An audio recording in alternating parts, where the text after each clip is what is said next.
I don't know. Do you feel like that's one of the reasons why you don't want to work for anyone?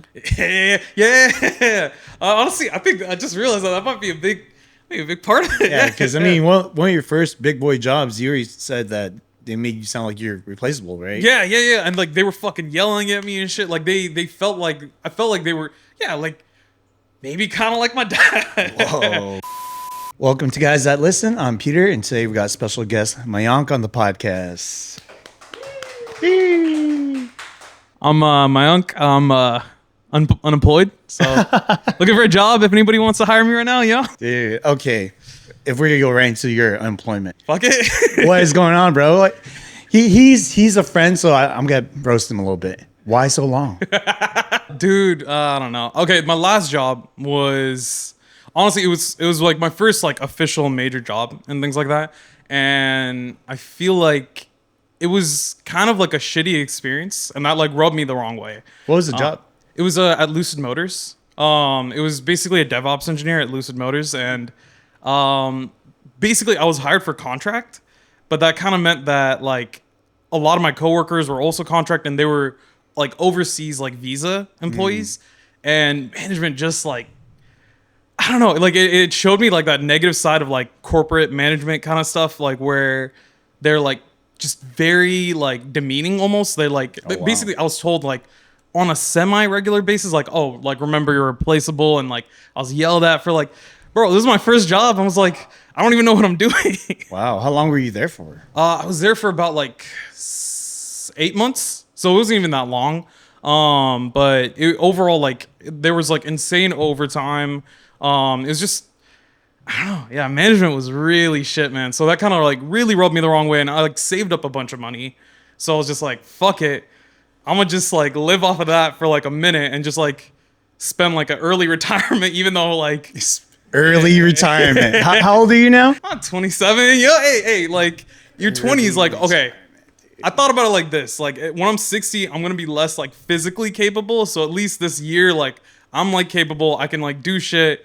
Like why not have fun with it and explore and see what like my 20s got to offer? I guess. So how's that going? It was really fucking awesome in the beginning, and then now like I've been honestly since I was a kid I've had like a really bad time with procrastination. I've like always struggled with it. It's always been something that like and it's never been like a skill that I've like naturally been able to like work around. It had to be like some sort of like exterior like pressure, and like once you're out of like school, once you're out of that system, like the only pressure is you. And when you realize like school and everything just hasn't like really like formed a sense of like self-discipline over the years, like I don't know, like I feel like I haven't developed that like within me at least. So like right now I'm just like, oh, I'll deal with it. It'll be something I'll deal with later. Like I'll figure it out, and I just keep on like pushing it back and back and back. Now it's like a little more than a year, and like definitely got to figure my shit out. I've tried. So within the last couple months I've been like more serious about like, okay, got to get my resume together, got to start applying. I've been trying to like refresh like all like computer science programming stuff, but it's also like I don't know, like it's just like really hard after this like such a long time, and like you apply and you just don't hear back, and you're like, fuck. Like it's not even something that like I really want to be doing. It's something like I gotta do because I need money. You gotta survive. This is like the way society is, and yeah. So I've just constantly like it's easy when you're like when you don't gotta think about it, and like you just like kind of live your life. You're having a good time, enjoying time with friends. Like you can just kind of put it in the backside. You don't feel like the financial pressure? And I'm starting to now. Basically, I like funds basically started to like run dry like a couple months ago. So then like a couple months ago. Yeah. like no like a month or two. Like they're not completely dry, but it's like basically to the point where like I'm like basically having to cut out like any sort of like ridiculous like fun things, because like like we went traveling a couple times, like, and I was like, oh fuck it, I got money, like fucking let's do it. But like now like I have to try to be more reasonable, be like, okay, no more like spending money on like extra shit. Like let's get a job. And I did start with a side gig, so now at least I have enough, like just enough money to like cover like base expenses, nothing more.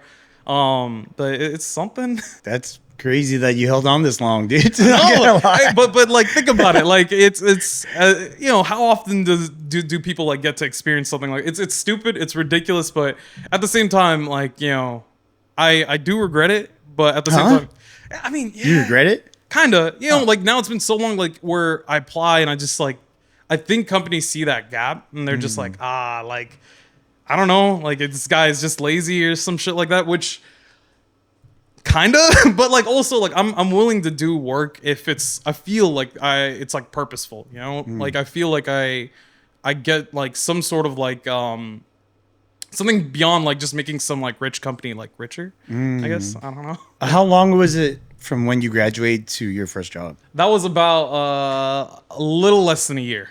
Oh wow. Yeah. So it took a while for me to even like get the first job. And that was honestly, it was like pretty much very lucky. I ended up this contract company. They just basically almost gave me the job. Like the interview was like super basic and shit like that. So I never even felt like I really earned the job in any sense. Like I did really well in school. I got like decent grades and things like that. And like college was never like much of a struggle for me. What was your major again? Computer engineering, and then I did a minor in business. But like, dude, I feel like that's the other problem. Like college was almost too easy. Like I literally like I've had quarters in college where like I did not go to a single class. I still got like all A's and B's, and this is like upper division like electrical engineering, computer science classes. Like it was. I feel like high school was like really tough for me, and like it was a really hard high school. Like, no, I'm not even joking. That's really weird. Yeah, no, it was. Yeah. He's like, arithmetic's really fucked me up. I don't know what it was. It was the high school I went to was like super competitive because it was in the Bay, right? So I'm you know I'm from the Bay, and basically like the high school I went to, like the AP calculus, AP chemistry, AP bio, like all those like AP classes were like insanely hard to the point where when I took the AP tests, they were a breeze. Like I got like all fives. It was no joke. But I was getting like C's and B's in like all these classes. Like I was not like getting A's or anything like that. So when I went to like community college, it was like, oh shit, this isn't just easy. This is like so fucking easy. Like I don't have to try at all. And then like over the course of like what 5 years of doing that, like the freedom of like I could do whatever I want, and I could still like get like pretty much almost always got like A's and B's. Like I think I had like 2 quarters where I got like C's because I was like having some shit going on with like roommates and things like that, and it was just like heavy on my mental, and that was it, you know. But outside of that, like literally never got anything less than like a B in like any of my classes. Wait, so you said you always had a problem with procrastination? Yeah. Don't you have strict ass Indian parents? I do. How the fuck does that work? Like, okay, you know, I have a brother and a sister, right? And it was basically like 3 of us. I was always the most rebellious.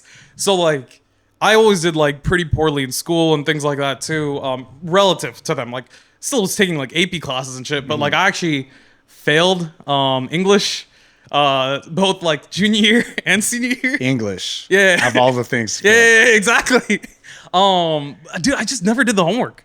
Oh. I fucking hated homework. I really hated like I would do like the in class like assignments and like get A's on that, like or like if we had tests and stuff, like I'd get A's on that, and like my teachers would come to me and they'd be like, Mayank, like what's up? Like why aren't you like doing whatever?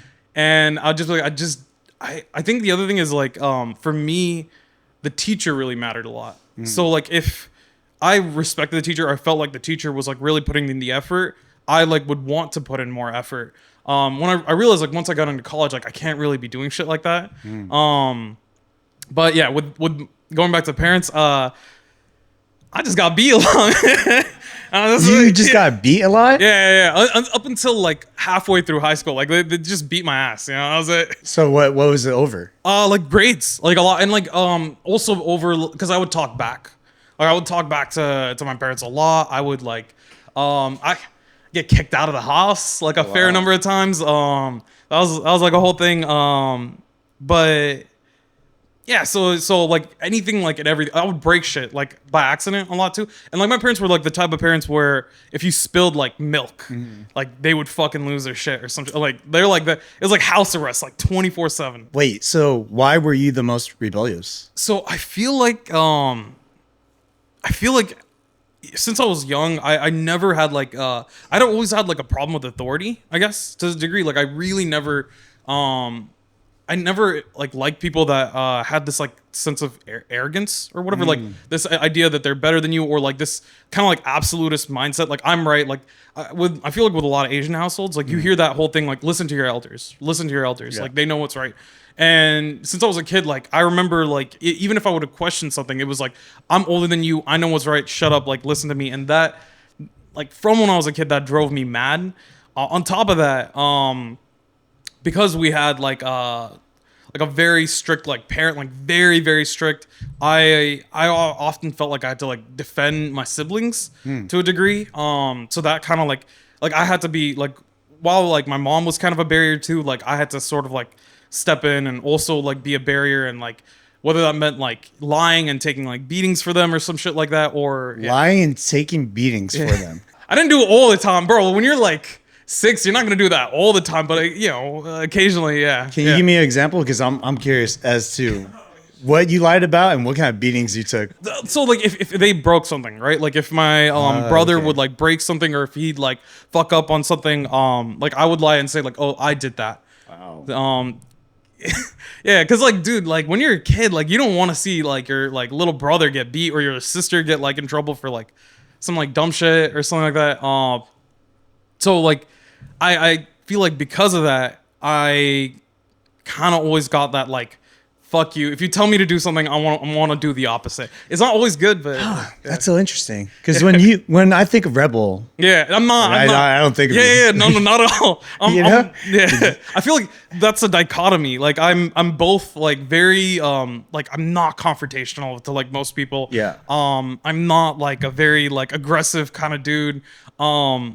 At the same time, like when it came to like my family or something like that, like became very like rebellious. And like for me, the thing is, the closer you get to me, the more like especially if you rub me the wrong way, the more I'm like gonna speak out. The more I'm gonna be like, no, fuck you. Like the more I have this like, and I feel like this is arrogant, like being like, oh, like I'm gonna put you in your place. Like no, I'm not. Obviously, like I'm not shit, you know. But the more of a feeling like I don't know. I don't feel like anybody's special, like so special that they deserve to be put like on a pedestal over everybody else. Yeah. And like, especially if they like embody that it just like gradually drives me like crazy. You know, I know your sister. I kind of know your little brother. Yeah. Right? And they're both very different Yeah. than you. Yeah. But you're the middle child. Yeah. So to me, I'm like, how does the middle child bear the burden of something that the older child usually would? And also kind of the stuff that the younger child would too. At the same time, being in a strict household where they probably do give you the most shit, right? Yeah, Your family yeah, probably yeah, gives you the most shit. Yeah. But you probably get along with them the least. Along with my parents. Yeah. Yeah. 100%. What Definitely. about your siblings? Okay. So my sister. Okay. Do you mind if I start from the beginning or? Go for it. All right, for sure. So with my brother, me and him were like really close when we were like little. We actually didn't know we had an older sister. Until What? Yeah, like until she was in like 3rd grade, I think, or like 1st grade. So she went to India for like 6 years. And like Oh. me and my brother, we were in India too, but we were with the other side of the family for only like I was there for a year, he was there for 2 years, and then we came back to America. And because of that, like nobody told us, so we had no idea that we had a sister. Wait, how old were you? I was between 3 and 4, and my Oh. little brother was 1 and 3. So between those years, like we were with our mom's side, she was with the other side, and basically when she was like in 1st or 2nd grade, they flew her back out here, and basically that's when like a lot happened. So me and my brother were close, but then after that, like they became really really close. And I kind of like was just like the outsider between the two. They were also way more extroverted, way more popular growing up, like Oh. significantly more. And I was like way more like shy, and I didn't have a lot of friends and things like that. But like basically all throughout like our childhood that it was like that. My sister, she like went through a lot of stuff during like, you know, midway through high school, and I was like there for her a lot. And that's when like we started to get like closer. Basically the same time when my sister came, me and my brother like he basically just stopped liking me like altogether. Like this Wait, guy does wait. not like me at all. Wait. Didn't you say your sister came when he was like 1 or 2 years old? He no. So she was in sixth grade or seventh, or she was 7 years old. So she was 7 years old. She was in first or second grade around Okay. then. He's only like 3 years younger than her. So I don't know. He was in kindergarten. Like, dude, Yeah. yeah. Would that be like 4 or 5 years old? I guess something yeah, like that? yeah, so somewhere around there. Yeah, That's when you guys stopped being friends. basically that's when he stopped liking me. I always like Wow, yeah, what the fuck? He hasn't liked you since kindergarten? That's the longest grudge ever. What the hell? Holy shit. I know, dude. You won't yeah. even find a bully that has a grudge that long. Jesus. I mean, I feel like now he's more just like indifferent about me. Like he doesn't really care to have a relationship or anything like that. He's just more like you're a person or something like that. You know. Why? Why? I don't entirely know. It's hard to tell, right? Like me and him never really. I've tried to have conversations, but he's never one to like have like deep. He's not a very like emotional person in that sense. He's not like one to have like deep conversation. So I never really like understood like his reasoning entirely behind it. I do, I guess, maybe have like some ideas. I know like one thing was like I was not very popular growing up and things like that, and I was so I think like he kind of because of that he kind of like distanced himself because like he didn't want to be like associated with me and things like that. Oh, wow.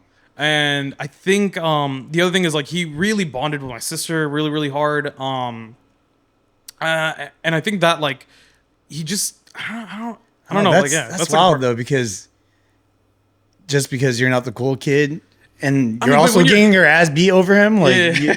you know, I feel I don't know. It's just, I was annoying though too. Like I was very annoying as an older brother. Like because I would want to spend time with him. So like I would like try to bug him. It was weird. Like the dynamic almost felt like I was the little brother trying to get my big brother's attention. Oh, it's like very that's weird interesting. dynamic. Yeah, I know. because he does feel older than you. Like when I see him, I'm like, this is like your older brother, right? I didn't know he had another brother. I mean, he's definitely got his shit together. Like he's got his shit together way more than I do. You know, he's super career focused. He's always been about his shit. Like always from day one. Like he's always taking care of his shit. And because of that, like I think he's also. I know my sister mentioned this once where she was like, I think. We all had our different ways of like kind of getting around like all the house bullshit, and like his avenue was to like kind of like distance himself from family and like mend himself more with his like friends and things like that. And because like my sister was like more sociable and things like that, and because I think they had that like older sister baby brother kind of relationship where me and him, since I was younger, I always. Because again, I as much as like I hate people who like, or not, I don't hate, but I have a dislike for people who are very like arrogant and like big, like trying to like be like pedestal. I don't know the right words, but essentially, yeah, exactly. Like people who feel like they have like a superiority complex. I in turn like I always like don't want people to feel like they're lesser than me. Like I really go out of my way to like. Especially if I like, you know, think you're a decent person. Like I went out of my way to never have my little brother feel like I'm this towering older brother. Like I'm gonna like you're gonna listen to me or some shit like that. Like I feel like because I never demanding that respect kind of to that degree, it kind of just went the opposite. Backfired on you? Yeah. Do you feel like where you are in life sometimes, and how you don't want people to feel like less than you, so you put yourself lower, so that people don't feel less than you? Yeah, you know what I yeah. mean? Yeah. It's like you're placing yourself under them. Yeah. So they don't. Bro, oh my fucking god! Don't even talk Yeah, about the body. because you're very accommodating to a lot Yeah. of things, and even in ways where it seems like you're disrespecting yourself to a certain degree. Yeah, just be honest. You know. Yeah. You don't really do that to other people, Yeah. but it's at your detriment. Yeah. I do think I do think, yeah. So that was absolutely something that, and I still have a problem with, and it's something that I have gradually like worked on, where I don't like just let anybody like step over me anymore. And I think again my problem is that like I do let people like, or I had in the past where like I was just like, hey, let it go, whatever. And especially with the things that like mattered to me to sometimes to the point where eventually if you're close to me, and over time if I had built up that resentment, it would like it would be a blowout almost. It almost never happened. Most of the time by that point, like I would just walk away from the relationship. But if it was something that was like really bad, continuous, I would just like lose my shit. So I think that was the other thing with like my little brother. Like I would constantly like lose my temper. Oh, really? And things like that. Yeah. So I would initiate all our fights, almost all of our fights. Like he just didn't want to like. To me, it was better to at least get some sort of relationship, some sort of attention, especially that early on. So I would like annoy him and bug him until like I'd get a reaction out of him. But like for the most part, like he just didn't want to like deal with me. Like he was like I was just something like he didn't want to deal with. He just wanted to be like in his own shit. He didn't really care to like do anything with me or anything like that. You keep on saying the word like annoy. Like, Yeah. what are you doing?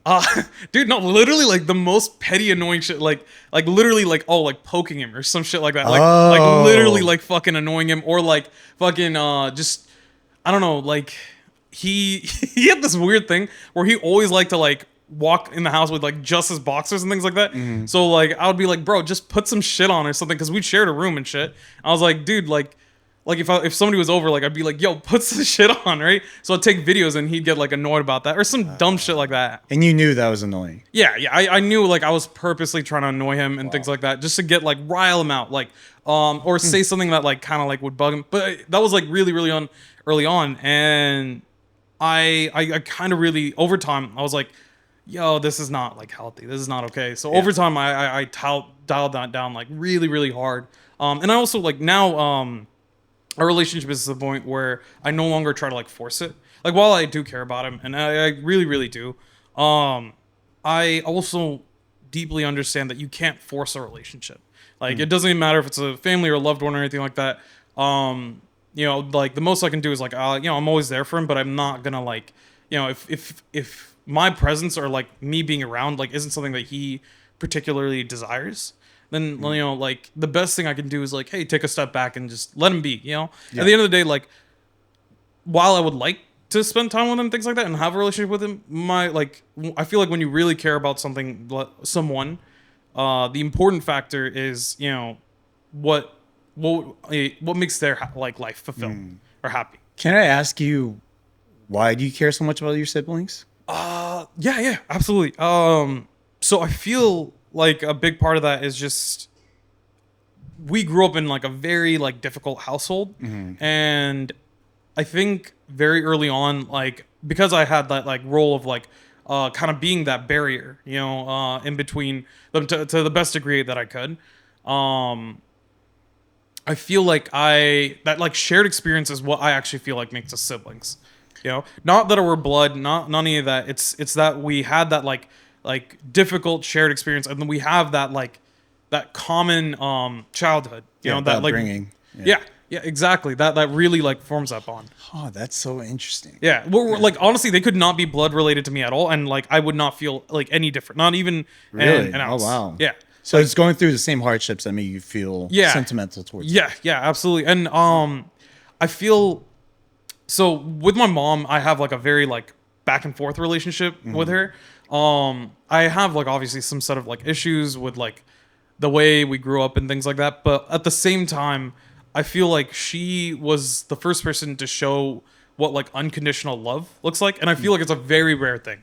I really do think, and I think for me, because of that, I also put like that like term love like very high. Like it's not something that I use very like easily, and I only reserve it for like very few people in my life, like very few.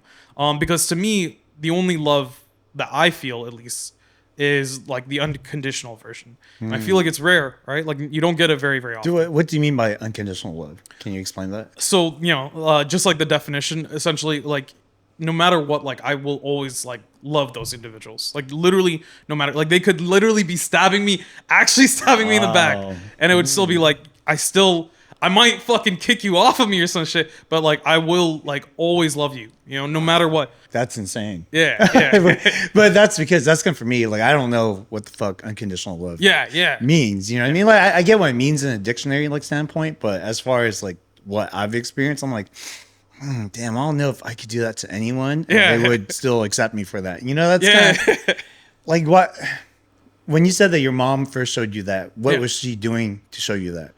So it was that like experience kind of like growing up, right? Where while I was like the second layer, she was like always the first. She was like the sole like provider for the most part in the family.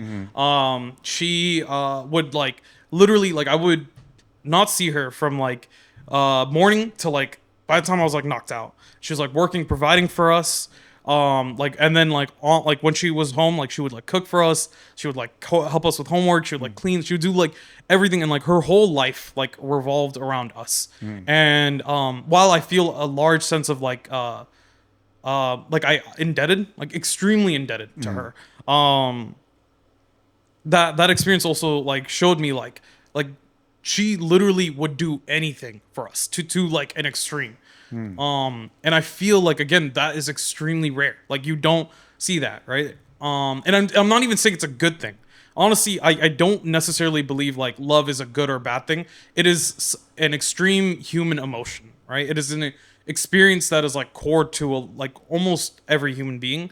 But it isn't necessarily good or bad because again, like people have done really evil shit in the name of like love and shit like that. But do you think that's love though? You know what I mean? I think I don't know. Well, okay, let me say this, all right? Like the example of like would you sacrifice like, you know, 6 people like imagine you had to like go out and like you had to actively like sacrifice like 6 people in order to save a loved one, right?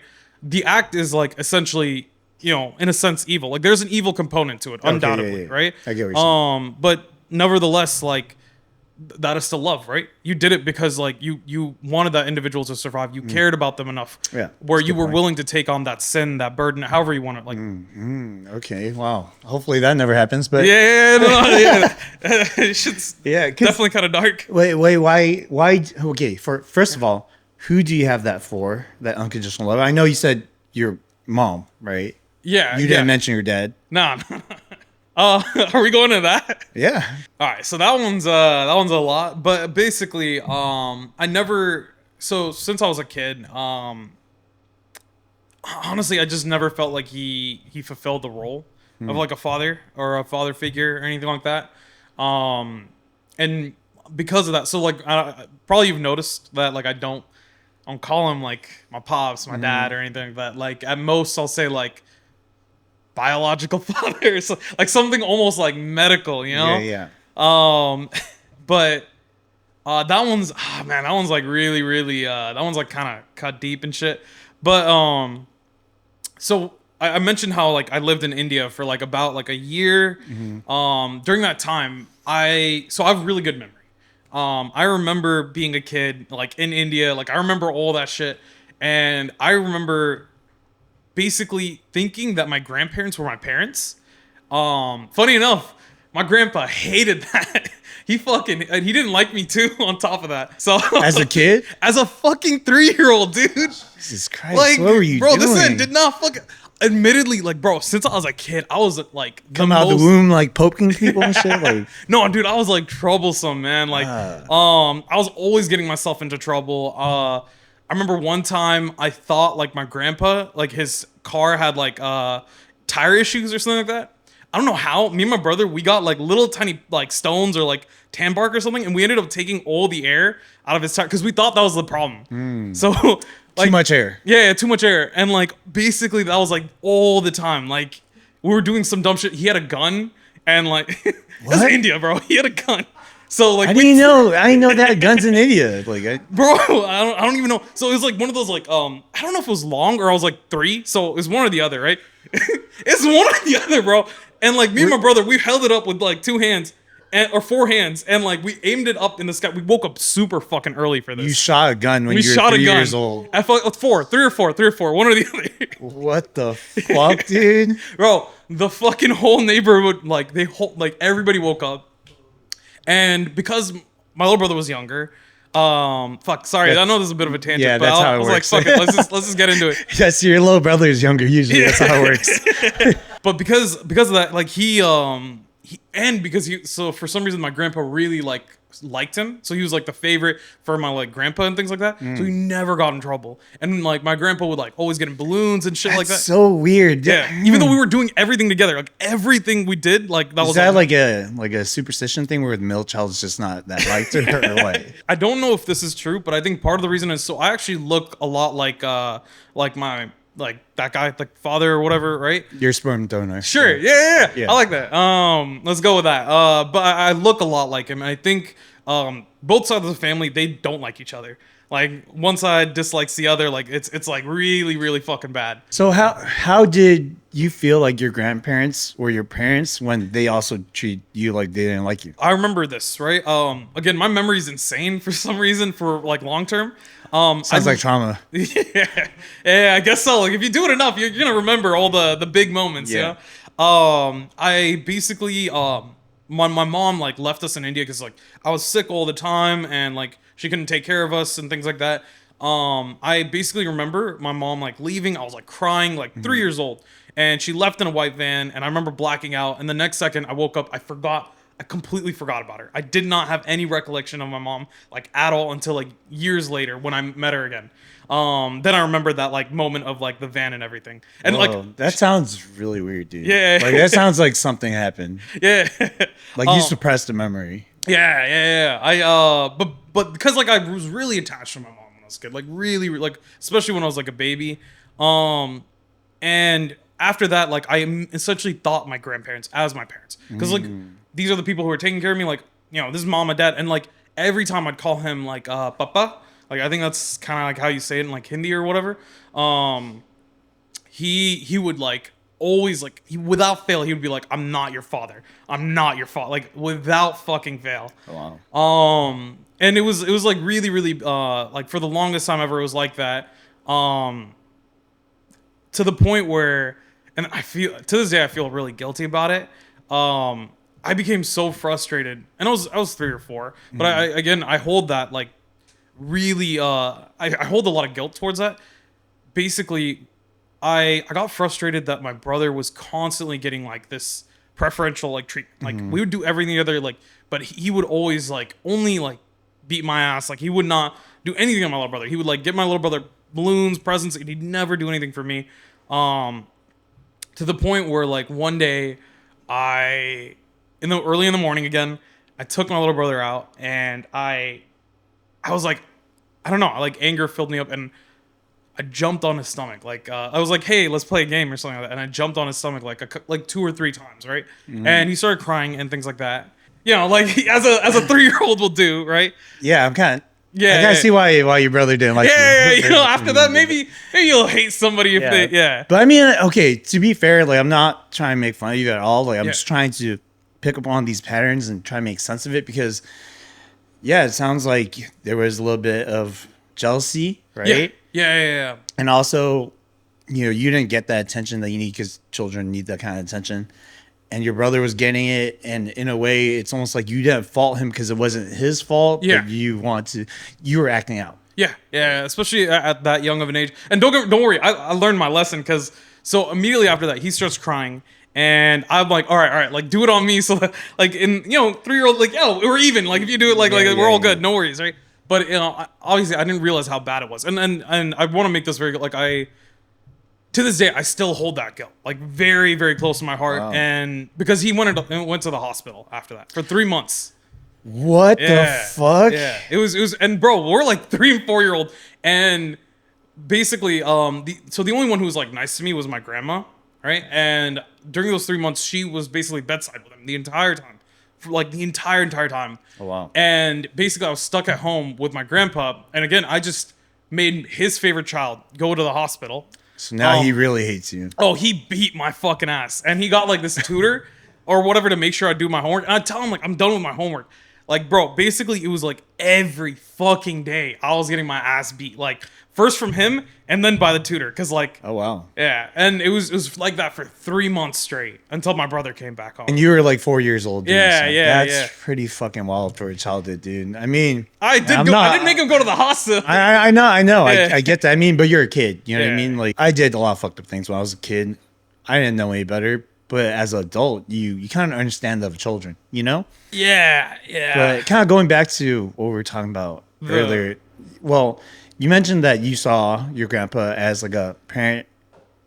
Yeah, he beat your ass. Yeah, He wasn't nice to you. yeah, Your dad somehow didn't fulfill his role as a father figure. yeah. So that's the interesting part. Yeah, so what was the difference?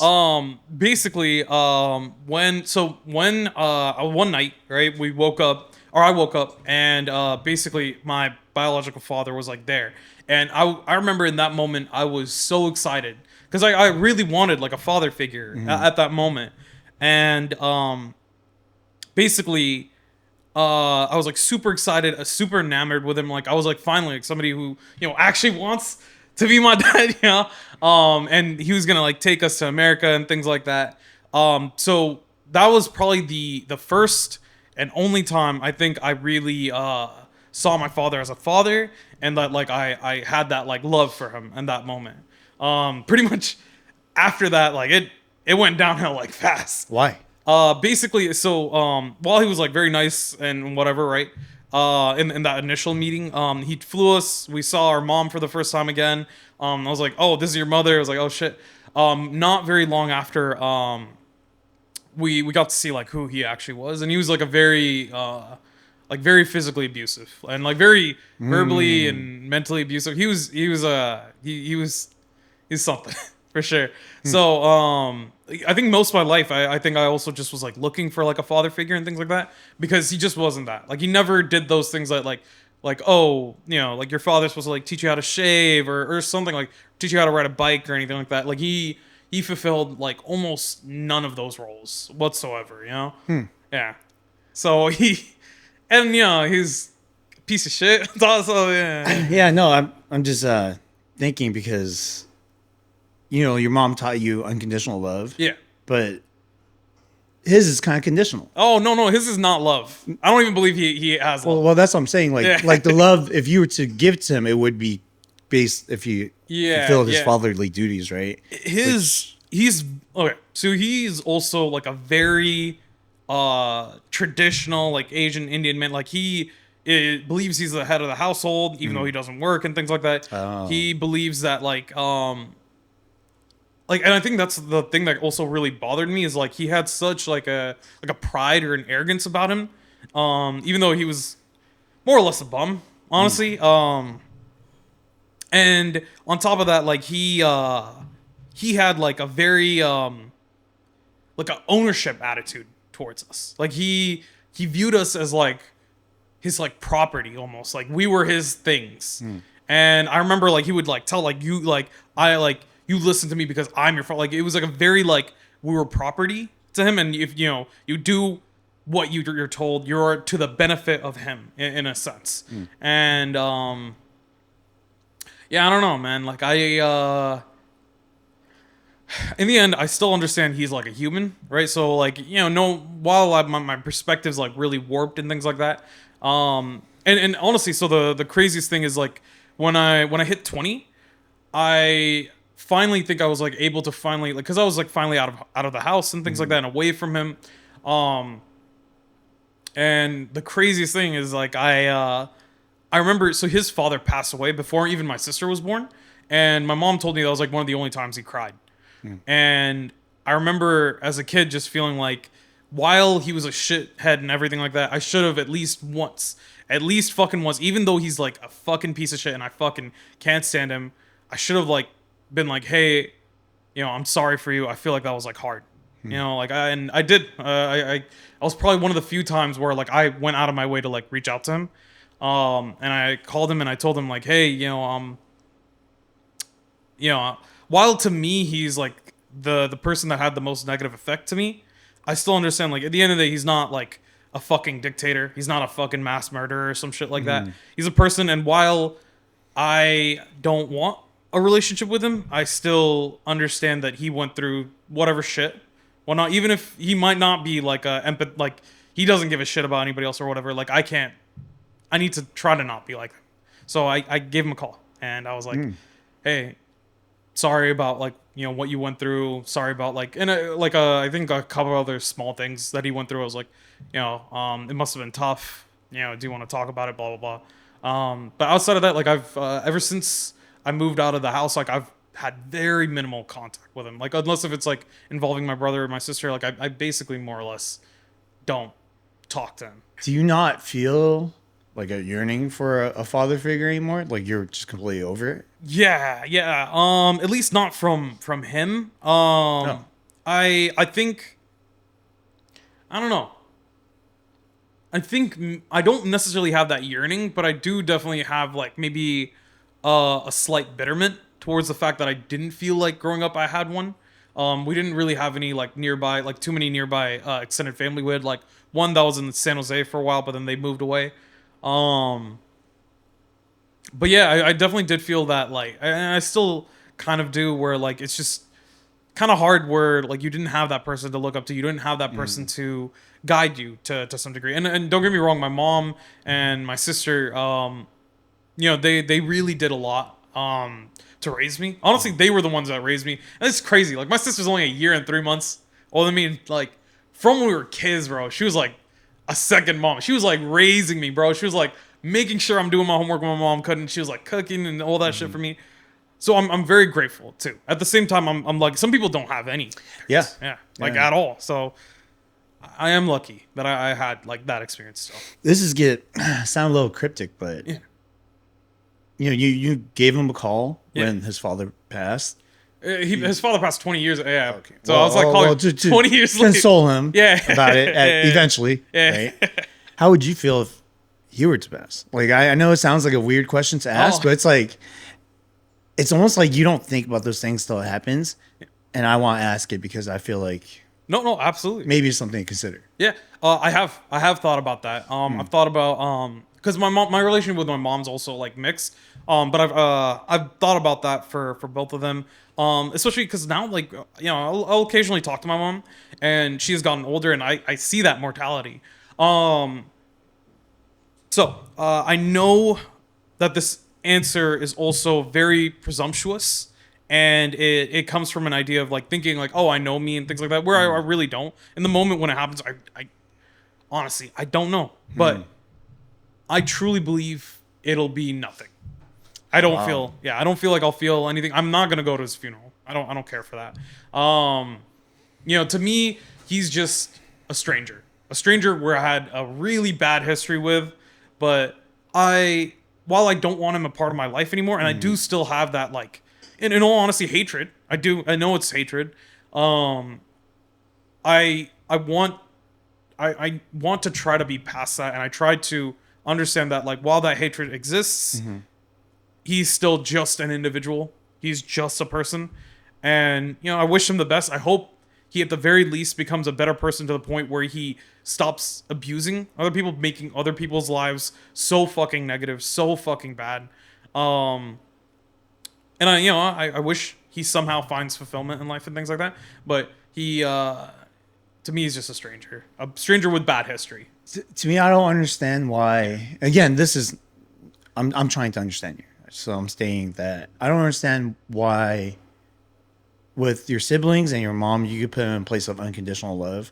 Because you were just mentioning earlier that they could stab you and you'd be like, all right, well, I still love you. Yeah. So what? I'm trying to figure out what is the difference. Damn, that's. I feel like, so, when I said that, like, negative, that trauma, he was that antagonistic figure that, like, kind of, like, bound us in that sense. Oh, shit. I think because early on, my little brother was my best friend, or very early on. And from, even though they became close and things like that, from early on, from the moment I found out I had a sister, I was always very like loving towards her. Funny enough, when we first took her from India and we came here, she was like bawling, like she was crying super fucking hard because like to her that was like her family and things like that. And suddenly like she's in a new country in the middle of the night. And I still remember this. I woke up and like I started like comforting her and things like that. You know, because like it was like a very traumatic experience. So that from like early on, like I felt that. I think so. That's what it was. Like with my brother, there was always that positive relationship that started out. My brother, we had that. We were best friends. We were best friends, really, really. And my sister, she took care of me. She like literally was like a second mother to me. And my mom, obviously, yeah, she did that. Whereas he fulfilled no roles. He had one fucking job to do, and he would bitch and moan like fucking crazy to do that one fucking, just pick us up and drop us off from school. And like this man would be like, nah, walk 5 minutes and I'll pick you up, or like some shit like that. Or like I know one time he left my sister in the rain for like 6 hours and forgot about her and shit like that. He just didn't fulfill any role. He did nothing, and like none of there's just so few experiences that I can point to with him that were like positive, like so fucking few, you know?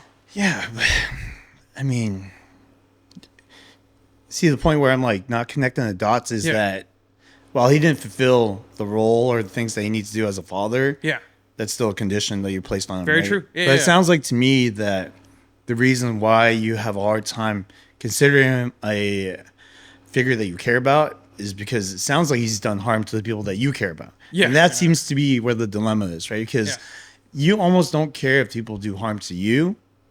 It's if they hurt your loved ones. I think actually you hit the point, like right on the fucking dot. I don't know why I didn't think of that. Yeah, I've definitely thought about that before, and it is absolutely true. I did like again, I've had so much time to mull over this because it was such a like big experience, and I also want to make it very clear, when I was in middle school, high school, I did try to mend the relationship. I did try to reach out to him and talk to him like, hey, you know, I want to try to fix this relationship. But from the beginning, he you know, was believing like he did nothing wrong. Like it was immediate shutdown, like immediately. And like after that, I was like, all right, you're gonna be like this. Like I realized like this man is just never gonna change. I think part of it is also like I believe there's like good in my siblings and my mom. I just don't really feel like there's much or any good in him. Oh, wow. Like there's nothing. I believe love comes from a sense of like to a degree, like it is maybe not admiration, but it's like, you know, you want to support the people that like you feel like are good, like or have done great, or have like a I don't know, like what is it, like a good persona, attitude, like they want to make things better in the world for people, whatever. You got faith they're a good human being somewhat. Yeah, exactly. But for him, like I just don't feel that, and I agree. It was very much so like I thought like very long, like, hey, I could forgive and get over the things that he's done to me, but I don't think I can for what he's done to the other individuals I like care and love about. And like to some degree that also pours into my mom, not for what she necessarily did to me, but like my mom and my sister had like a really rough relationship for a while. And in all honesty, my mom did some things that I really believe like a mother shouldn't do to their daughter. Like in all honesty, I try to be as open and like stuff, but that's my sister's. I don't want to like that's her story. So that's why I have like mixed feelings with my mom and things like that. But for him, like he deeply like hurt the people that I care about. So it's I don't know. I mean, with the childhood like that, do you feel like it's affected you in a way or another? Oh, for sure. In your relationships outside of family. Well, it's definitely formed that very strong negative like feelings towards like people that are like arrogant, feel that like they're the shit, like try to fucking like step over people and things like that, or like the iron fist type thing. Or like just like have that like superiority where they like talk down to like other people, like that'll like over time like rub me in the wrong way, you know, especially if I see like, you know, them talking down to somebody I care about a lot, like that'll really start like grinding my gears, I guess. I don't know. Do you feel like that's one of the reasons why you don't want to work for anyone? Honestly, I think I just realized that might be a big part of it. Yeah, because I mean, one of your first big boy jobs, you already said that they made you sound like you're replaceable, right? Yeah. And like they were fucking yelling at me and shit. Like they felt like I felt like they were like maybe kind of like my dad. Whoa. Yeah, that just That's really that wasn't something that I vibe with. Like again, like I already went through that for 20 years. I remember the entire time. No, literally, I fucking already dealt with that. Yeah. 20 years. The last thing I need to do is like another fucking boss trying to act like he's like fucking above me or he can fucking like treat me like honestly like he's my bitch or his bitch. Like I'm not. Yeah. I'm not interested in that. Yeah. Damn, that sucks because your first impression outside of college to get a job like that kind of is maybe the reason why you're not even looking for a job. Yeah. Like, why you're abstaining from it. started. Yeah. Of course. You know what I mean? Again, I'm not here to like Yeah. No, diss you or anything like that. Like, I know you're a smart dude. I know you're capable. It just sounds like something's blocking you from doing it. You know what I mean? Like I don't think you're that fucking lazy. You know, because the way I see it, like I'm being honest with you, right? I'm gonna say this. I don't think you're that fucking lazy. You do some shit that takes up a lot of energy and takes up a lot of work, but you do it. You just don't put that energy into looking for jobs. Yeah. You know? Yeah. And to me, that just tells me that there's like a block somewhere. Like whatever reason, which I assume is going to be, you know, you don't want to see your dad again in the workplace. Yeah. I think that's a big one. Honestly, so me and Elliot have honestly talked about that like a fair bit. Mm-hmm. That's definitely one part of it. Another part I feel like is I feel like so many people get into that like rat race like mindset where it's like hustle, like achieve, or and like I think few people really look at it and see like what's the point? Like why am I doing this? Yeah. You know? Maybe some people have like like family, friends or something like that. But I like another problem when I was working at Lucid, my whole feeling was like it was just I'm making some rich fuck richer. Like it felt so unfulfilling. Like it felt like what's the point to this? Like why am I doing this? Like money's nice and shit like that, but I don't want to live to just like I don't want to work just to live. Like that seems very I don't know, pointless to me. I get what you're saying. You know, and I know that there's ways around it and things like that. But it does feel like our society's like so encompassing and like that's just like that is like what you're supposed to do. Like that is the rat race. That's how you're supposed to live and things like that. I heard like a really really good quote that I really felt in tune with maybe or like we're not put on this earth to achieve. We're put on this earth to experience to live, right? Because like at the end of the day, like. Dude, like you could achieve whatever. You could be like an Olympic fucking gold medalist. You could be fucking LeBron or Kobe. Like, we're just fucking ants on a piece of rock floating through space. Like it's all these achievements are only relative, right? Mm-hmm. You know, while they're important and they're like very essential to us. Like they're in the end they're not that big, right? Like it's always relative. Like. Even that simple understanding that, you know, you are just a combination of genetics and your experiences, right? Say you like worked really, really hard towards something and you got first place or something like that. Mm-hmm.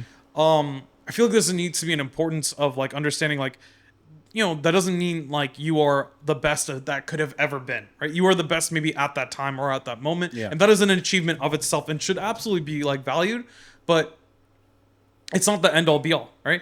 There are certain individuals who could have existed that would have worked harder than you or just had that natural gift like would have been better than you. Yeah, but you said that we're here to experience. Yeah. What are you trying to experience? What is this experience? Yeah. Aside from accolades and different achievements, like what are you here on this earth for?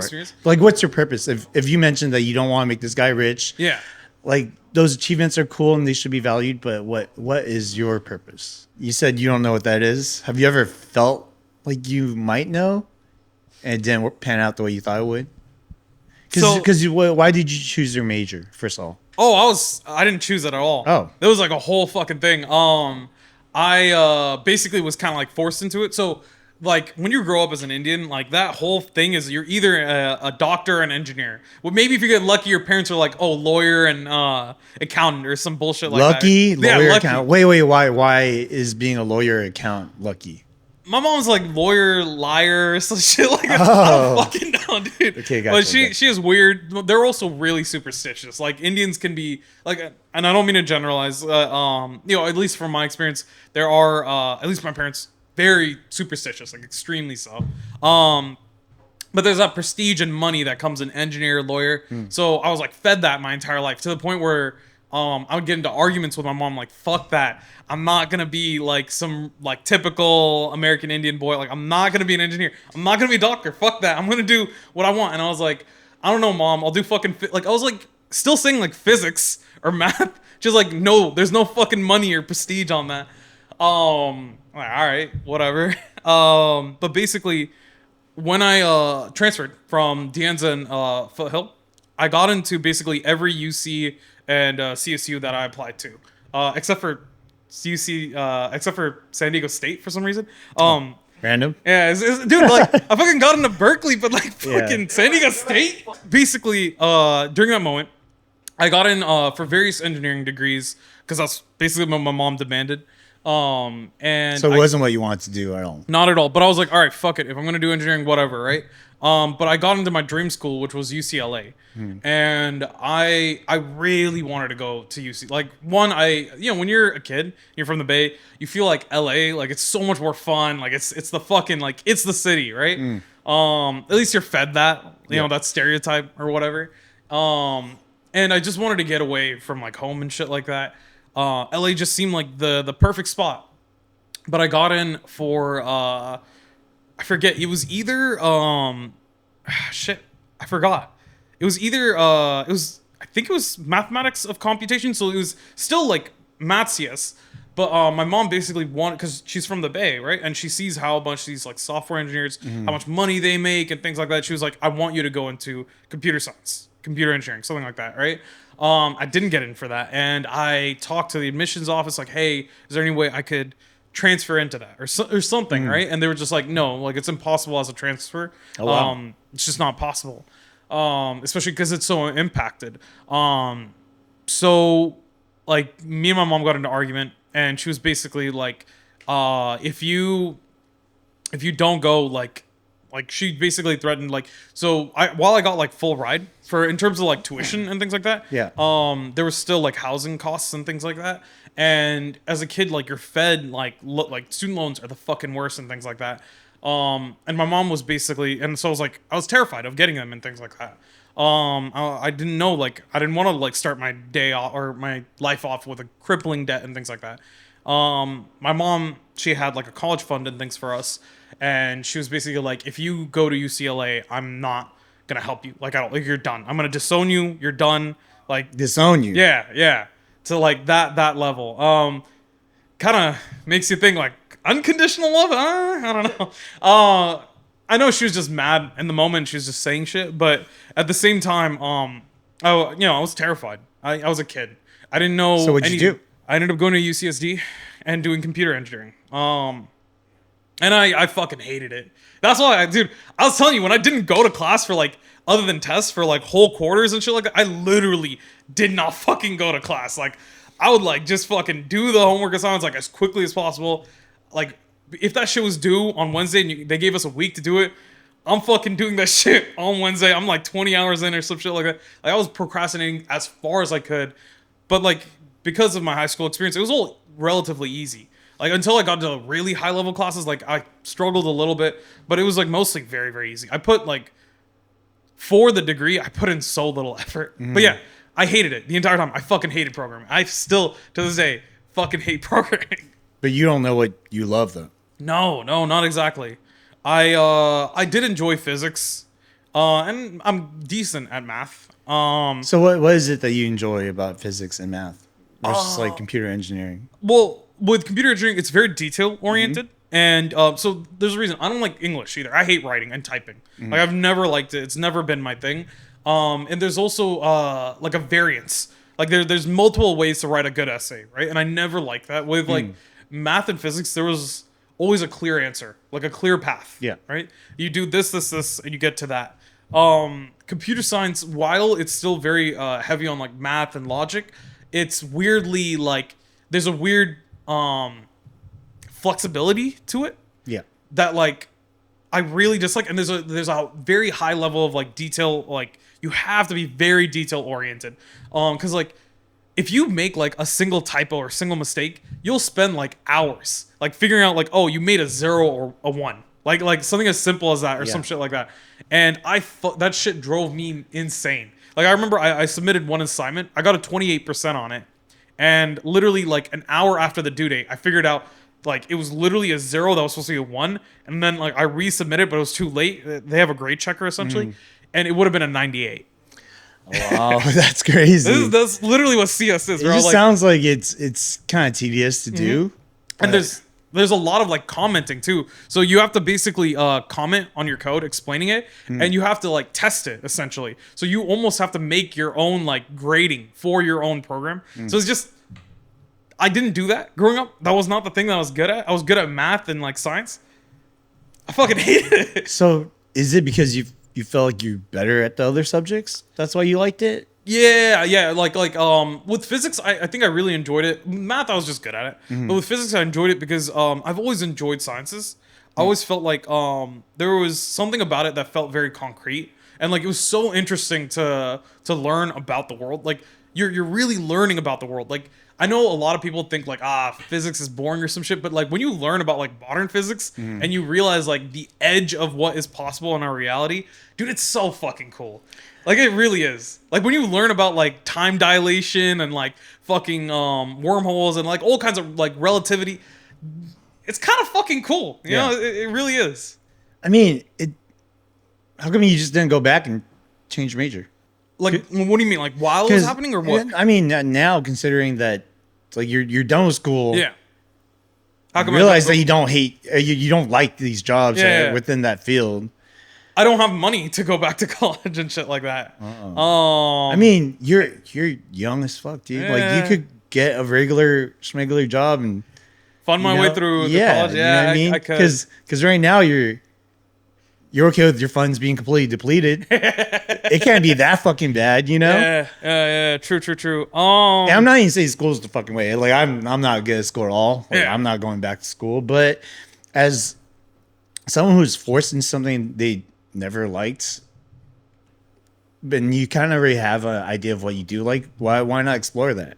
I don't know. That's definitely interesting. So there was the idea of like going back into that and going into like academic research, and you know there's a fulfillment in that where I would feel like I would add to the general knowledge of humanity. Like it felt like if there's anything that like really I think it gives maybe not purpose to the human race, but is like a defining feature, is our ability to use science and logic to derive like truth about the world and like learn. Like it is such a fundamental thing of human beings to be curious, to learn, to enjoy, to want know more of the world, you know?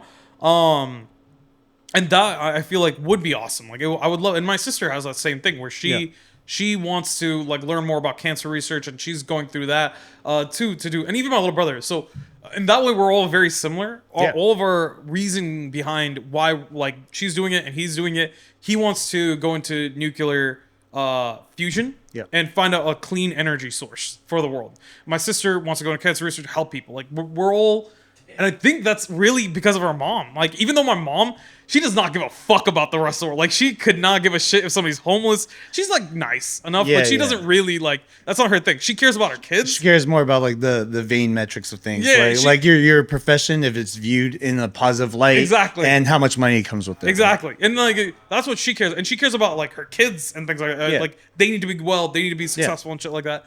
But like that's where I think like it's weird where she showed us that unconditional love, and for some reason we all like came out kind of like wanting to do better for the world.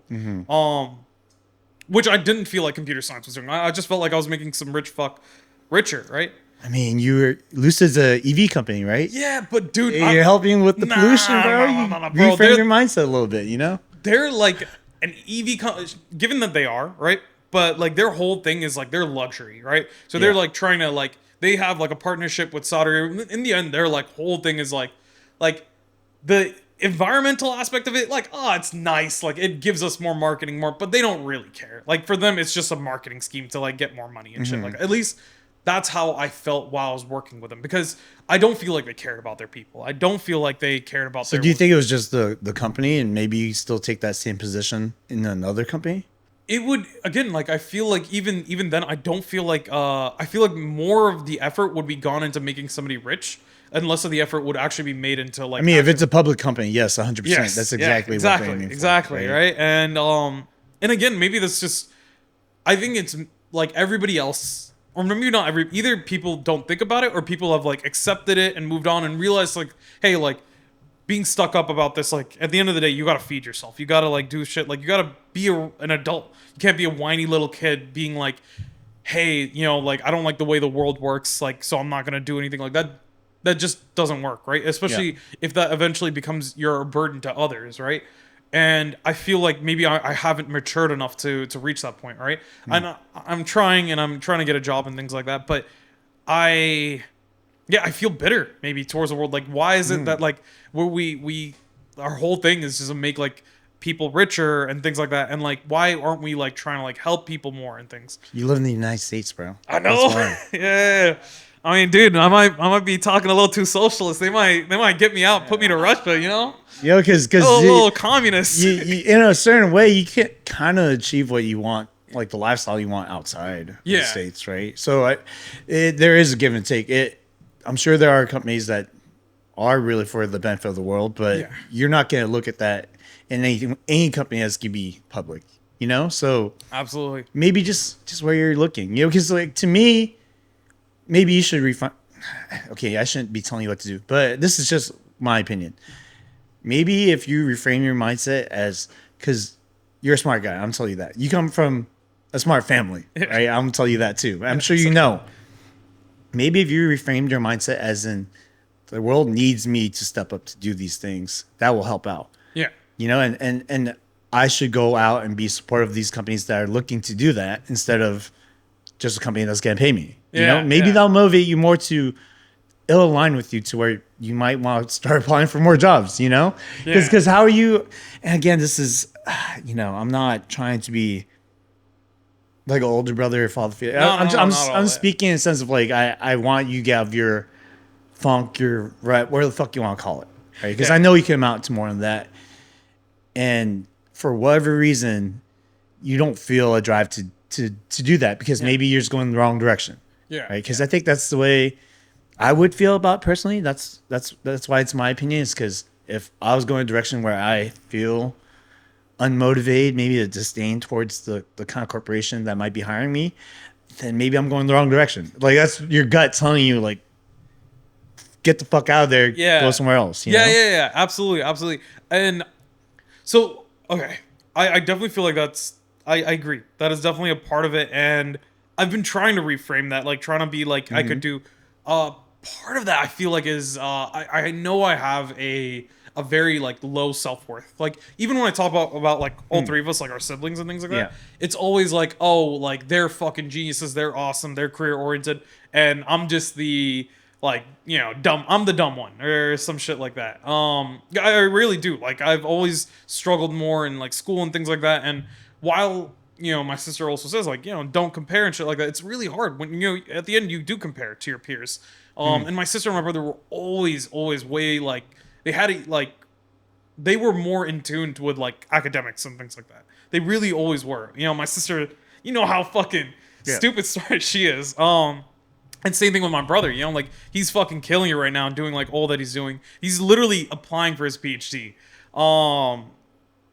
I think on top of that, as well as like the high school I went to, where I didn't perform that like academic well, and I was around like individuals that were so much more academically like smarter than me. I don't feel like personally I have like a lot to give and things like that. And the other aspect of it would be, I think I have this like struggle with this desire to like want to do good for the world, like feeling like, you know, this like world like has too many issues to just be blind to it and to live life as if like that shit doesn't exist, which a lot of us do, right? Like in the end, I don't fault anybody for doing that. Yeah. But then the other side, which is that like side where I want to live for myself, because again, I only have this one life, and that side is more desired towards like just experiencing. Like I want to see the world, and I feel like I want to travel and see everything. And I want as much of my time spent doing that, like living, like really fucking living. Yeah. Which I don't feel like the natural state of things. Like again, we work like what, 5 days a week. You work 8 hours a day, sometimes more, right? Yeah. A lot of people, they come home like tired, exhausted. Like people don't even do the bare minimum of like working out, like taking care of themselves, because they're so fucking tired and exhausted from working, where all they want to do is distress. Like, and they go until they're like 40s and 50s just doing that. And Yeah. like, how often do you hear that story of like people looking back feeling like they wasted their life, like didn't live it, you know? So- and that scares me, I guess. Okay. So what's your ideal life? That's realistic. If you Ideal could pick life- an occupation, a job, your hours, what would you be doing?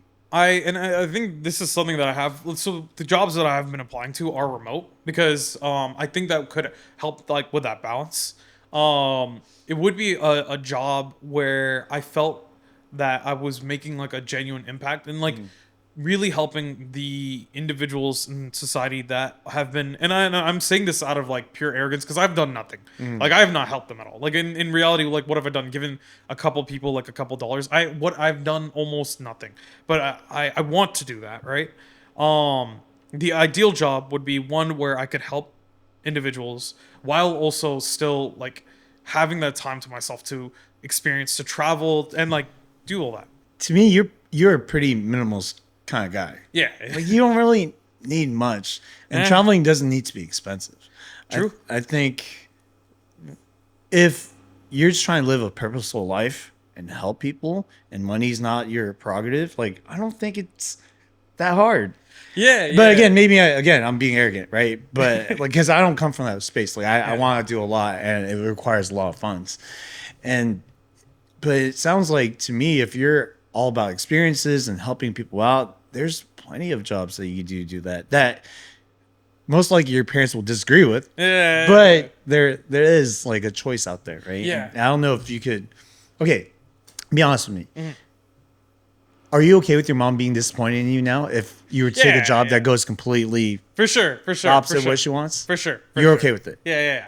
At this point, I'm definitely no longer like a thing that like bothers me, whether or not like my mom's proud or not. Okay. I think very early on it wasn't. Like I think it was just more I was scared. Not like I didn't necessarily need my mom's approval. It was just more like I was scared to be in debt, like Yeah. like student loan debt and things like that. And I was a kid, and I'd never lived by myself. I was just scared more than anything. That's so interesting though, because you're scared of being in debt, but you're not scared of your funds being depleted. Oh, hey, 20 to now, dude, that's a different thing. Yeah, you know? because like being in debt is negative, right? Yeah. Like $20 is still $20 in the bank, right? But again, Not wrong, yeah. That's an interesting way to like see it. Yeah, damn, I don't even know. I feel like that's the thing. I thought it would hit, and I just don't know why it isn't. Like that like fear of like I'm gonna be fucking broke. I think right now it helps that I have this side gig, and it's some form of income, right? So at least like I'm covering the base level of expenses, but like at the same time, like I honestly thought like once I reached this point, I think that's why I was just waiting it out like for a year. I was like, I'll fucking get like to that point, that like fear will kick in, and I'll like fucking do some shit And about you it. haven't felt it. And I just haven't felt. I don't know fucking why, dude. Like I know logically, I'm fucking broke, dude. Yeah. I need to get a fucking job, and I just don't know why. Like to the point where now it's just like, okay, I'm just gonna fucking force myself to get jobs, because like there's just nothing that's driving me, and like it's not been like the most fastest, like the most applying, but I'm like doing it because I'm just literally like sitting down. I'm like, fuck it, you gotta fucking do it at some point, you know. Yeah. So like, I don't know why that fear hasn't kicked in, and I don't know why like that desire. Maybe I don't know. It's tough.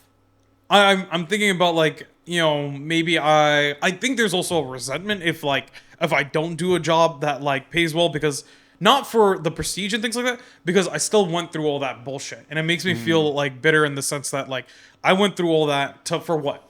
Like Yeah. I could have been doing this shit without that degree, without all that fucking bullshit or whatever. I could have been doing that job from the beginning, whatever I wanted to. Yeah. Now that I've done all this, like I want to reap some reward, you know? You don't believe in like sunken costs? I do. I do.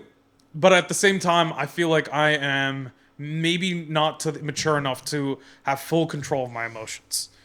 I am still, I know I am still not mature. I know I have childlike behaviors. I recognize them and I'm trying to work through See, them. the thing is that there are rich, immature people. You know what I mean? Yeah, there are. That's true. I true. think the preference is to be rich and immature than broke and immature. So I gotta ask you, Yeah, go for in your mind, Yeah. what does rock bottom look like? I feel like there would be like two different versions. Like one would be, I just end up kind of like my, fuck it, let's say sperm donor or whatever, right? Yeah. Like I'm a bum and I'm leeching off of people. Like that is like a very negative in my mind, right? Like I that is the last thing I want to be. Truly. And I understand that if that's part of the reason why I'm also getting my act together a little bit more, because that's a line that I really don't want to cross. The other version would be, and funny enough, this would be like even if I was successful, right?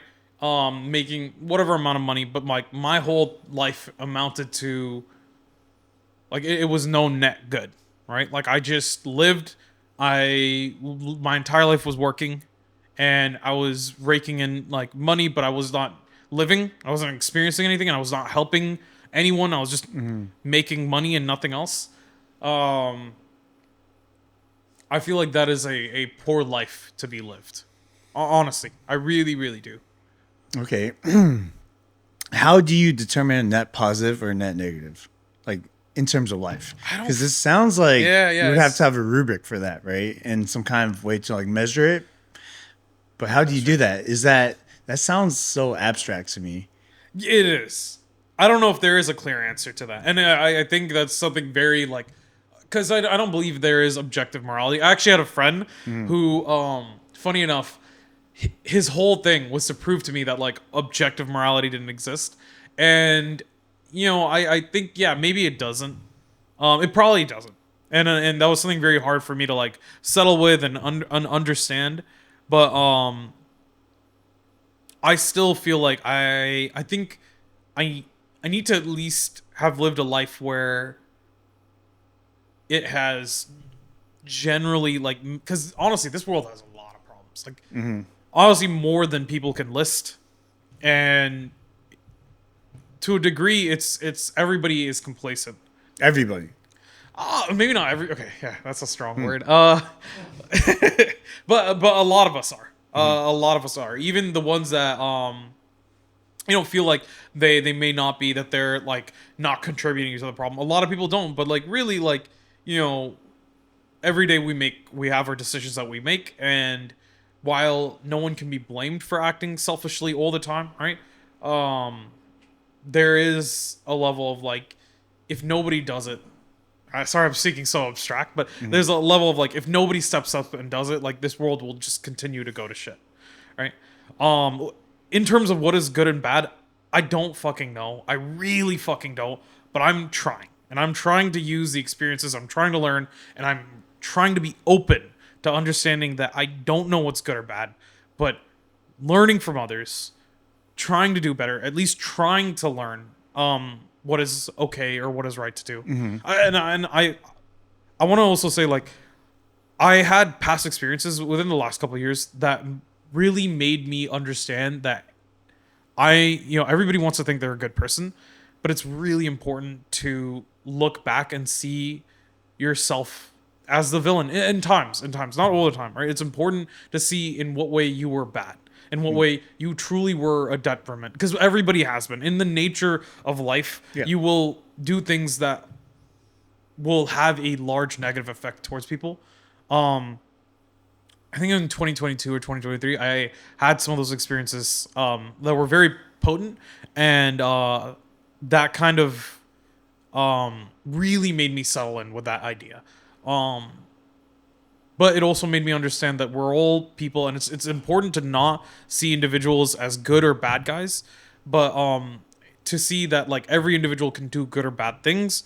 And basically, if you settle into the idea that I'm a bad guy or I'm a good guy, that makes all your actions, therefore, like from that point, like good or bad or something like that. It's important to recognize, like at any moment, you could be the best guy in the world, and you could still do an evil or a bad or whatever, right? And then you could be a terrible, a shitty fucking person. You could still do, like it's still, it doesn't matter. Like while your past actions still have consequences, Yeah. you can still step up and do something. Yeah. Good people do bad things too. So Yeah. I mean, I totally understand, but I feel Is it like a rock around? no. I'm just trying to figure out how to say this nicely. Yeah. Sorry. No, dude. You know, if you need to 'cause say to me, just fucking say it. I'm not trying to say it's mean. I'm trying to say it where it's progressive, right? You said that you don't want to be like your father. Yeah. Use the words like leech, like Bum. mooch, bum, you know? And again, like I'm trying to say it the nicest way possible. I am that right now. This is that is the descriptions that I hear of you. Yeah. Right. Yes, and yes. I don't believe you're doing this out of malice. You literally are just lost and trying to figure out, and that's what's described of you, right? Yeah. Yeah. And But- yeah. No. Again, good people could do bad things too. Why do you think that you're allowing yourself to get to that point, like to where those same descriptors of your father's the same descriptors being used for you? I don't know, and I think I honestly need to process that. And that is the honest to get this answer. Is I don't. There's a side of me that like understands like, hey, this is not okay. Like that like genuine, but then there's just this so strong lack of motivation, and honestly, it could probably go like while like all the father shit, all that purpose shit, that's really only like a surface level like part of it, right? There's probably so many more reasons behind why like I just don't have motivation. Yeah. And it's shit that I really need to work through. But at the same time, I just don't know why I can't make that step. I'm trying, whether it's just like this like half-hearted fuck it, it's still applying, it's still doing something. Yeah. I don't know. Like I just don't feel anything. I have that like numbness where it's like I cannot bring myself to do something. Honestly, this is just my understanding of things. Is that a lot of times we somehow mirror our parents, even though that's not what we want to be like. Yeah. It's a really strange thing that we can't get away from. You know, I've seen it so many times in way more negative ways, right? And to me, it's like you want to stray as far away from that idea of your father as possible, but you, for some reason, keep on getting caught in this web of being similar to him. And that in itself is very unmotivating. Yeah, it's a self-fulfilling prophecy. Right? It strangely is, you know? And, have you ever gone to therapy?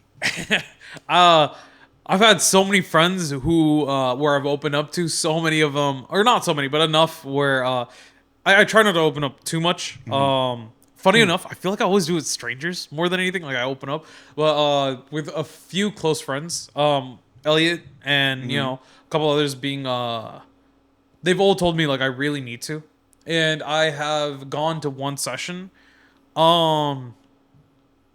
But yeah, I'm very resistant towards it for some reason. And I know that it's not helpful. And I'm slowly reaching to that idea where I think my original reasoning was I didn't want to burden someone else with my problems, especially a stranger. Because at the end of the day, I don't believe that if anybody's truly helping, that they can't like absorb some of like your trauma, some of your burden.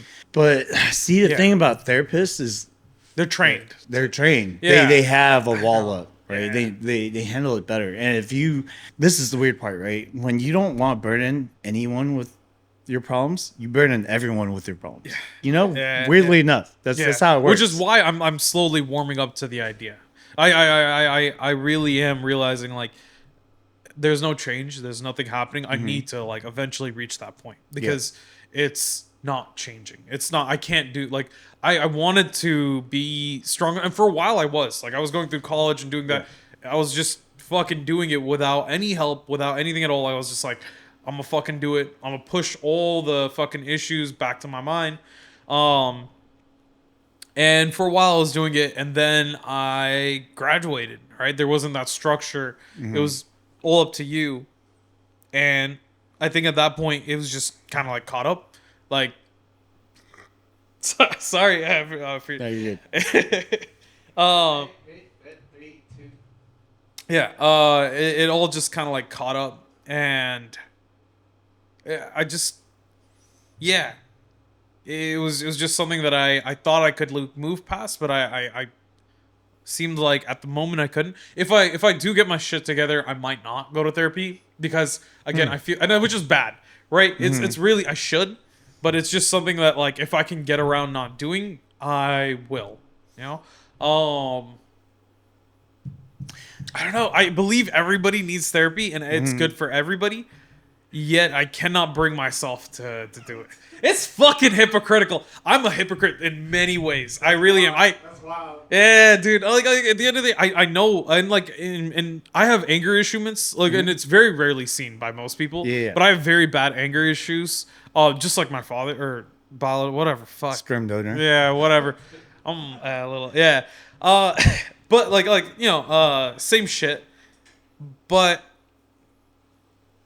I don't know. Yeah, like, and I was at times like, because I look like him. I was like, said, you know, I know I have his behaviors. At the end of the day, I live with that man for 20 something years, right? That shit, sadly, one way or another, rubs off on you. And yeah, you know, I know I have his, and I hate that part. Like those parts of me that are like him, I genuinely hate. I'm hoping slowly I get better, and I'm working slowly towards it. A little too slowly, but yeah. But okay, let me ask, because dude, I've been fucking talking a lot, but I wanted to really ask. Do you feel like that? Because I know like you and your father have had like hiccups and stuff like that too. Do you feel like that? Do you feel like you? First of all, do you love your father? Do you feel like you have that relationship with him? Or do you feel like there are things that you mirror of him that you desperately dislike? Yeah, definitely, for sure. I mean, I do love my father. I know he's not a perfect person because he's human. Yeah. You know, I've come to accept that, and it allows me a lot of peace, you know? I think I used to hold on to a lot of anger because things could have been different. Things could have been better. But the way I see things now is that I don't want to hold on to any resentment. And if he were to die any day, that I'd be okay with the life that I chose to live with him, you know? And if I were to handle things in the way that he handles things, with a lot of anger, then I'm just exactly like him. Yeah. In one way or another. And that steers me very clear of that for the most part. I mean, I still have my issues, don't get me wrong, of course, right? But to me, it's more of a motivator than anything to get me out of that mindset and the way he works, because I want to be the change that I want to see in him, you know? And that was hard for a little bit because I used to just think it was like in my DNA, you know? Yeah. To be super aggressive, to be hard-headed, to place myself on a pedestal and think that I was always right. And I felt like I was being a net negative, like how you were saying. You know, I felt like I wasn't doing people any good.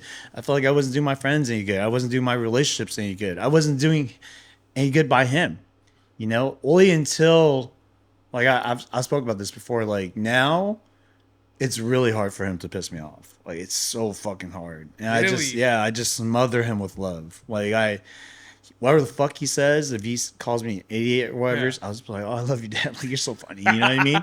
And he'll be fucking annoyed. He'll like push back a little bit, but in the very end, he realizes that he's being ridiculous. Okay, that's really interesting that you said that you felt like you weren't doing any net good, because I know a lot of your friends wouldn't. They feel like, again, you are from my understanding, you are a core part or a core friend for a lot of people. Like a lot of people like deeply value their friendship with you and things like that. What makes you like at the past feel like you were not doing any like net good? Oh yeah, because I all I cared about was being right. I wasn't trying to be right to help you. Yeah. I was trying to be right so that you're wrong. That's not Right. really for the benefit of anyone. Right. Really. Why? Where did you think that came from? From him? Oh, like just you were mirroring, Yeah, basically. yeah. Very similar. Like my dad was like, "Oh, I'm your father. I know better." Oh, fuck, dude, I Right? fucking hate that. Yeah. And that's why when I grew up, eventually come to realize like I hate the fact that there's no rationale behind that except for Yeah. the fact that they Yeah. birthed you. And I was like, that makes no fucking sense. Like, Fucking yes, dude. and as much as I hate that, I was doing that to other people. Right. And I was like, oh, actually, I don't like doing that. Yeah, actually, it took me a little bit beyond my dad to realize that. I actually dated Really? one of my ex-girlfriends was like that. And then I was like, oh shit, was that what I was doing to people? Oh, I actually don't enjoy that. So that kind of helped.